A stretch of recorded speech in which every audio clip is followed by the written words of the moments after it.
Welcome into Rogue Football. I'm your host, Jordan Lugo. Thanks so much for tuning in today. Fired up to get into our Marvin Harrison Jr. 2024 NFL Draft Scouting Report. Yes, he is the son of that Marvin Harrison, the Marvin Harrison that was one of the best wide receivers in the NFL for a long, long time.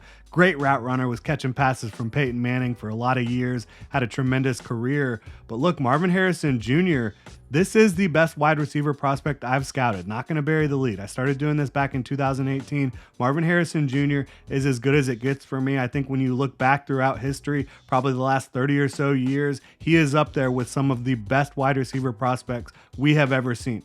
And I know that is a wild thing to say, right? But it's not just hype. Hype isn't real. Marvin Harrison Jr. is as real as it gets as a wide receiver prospect. 6'4", 205 pounds, 21 years old, obviously great bloodlines, was somehow a 4-star recruit. Don't ask me. Don't ask me how that's possible. But yes, he was a 4-star recruit, not a 5-star.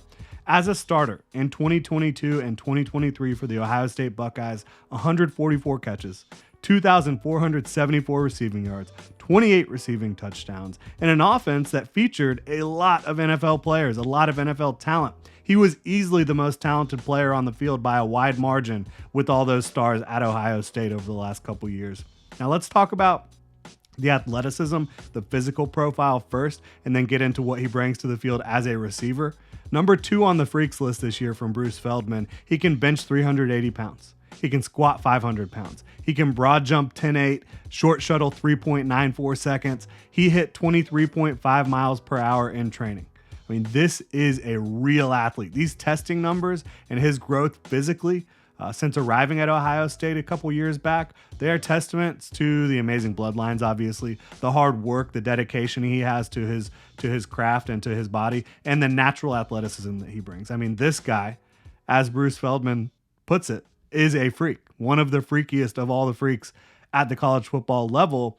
But there are a ton of wide receivers who have been physically impressive throughout the years, right? From a testing standpoint, from a workout standpoint. What makes MHJ the prospect that he is that he is already a pro as a receiver.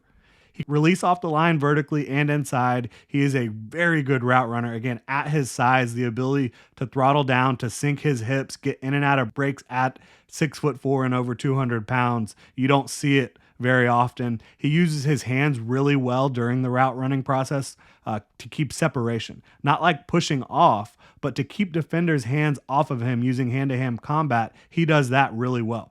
And at the catch point, an absolute stud. He's hauled in over 52% of his career contested catch targets, tracks the ball extremely well down the field, adjusts to the ball in the air, explosive when he's trying to go up and get it with great body control. His hands have been fantastic throughout his career. Drops aren't really an issue. Focus drops aren't an issue. I think there's like one game over the past 2 years where he dropped more than one pass. Most games completely clean sheets when it comes to catching the passes. He can adjust late and use late hands.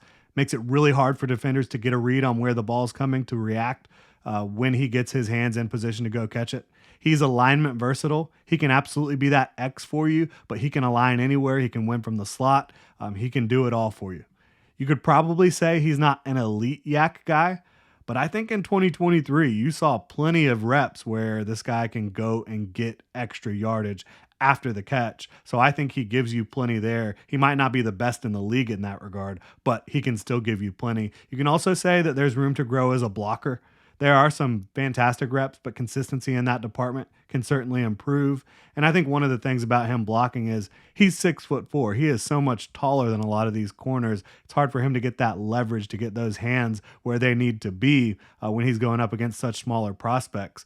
But that's a minor gripe when you talk about Marvin Harrison Jr. If you want a receiver that is going to get open against pretty much every coverage, that can catch the ball when he is not open and when he is tightly covered, bust his ass on every single play, bust his ass every day in practice, in the meeting rooms, this is your guy. He's a special talent, has the NFL bloodlines, has the work ethic, has everything you're looking for in a receiving prospect. He is the top prospect on my board by a fairly wide margin, relatively speaking.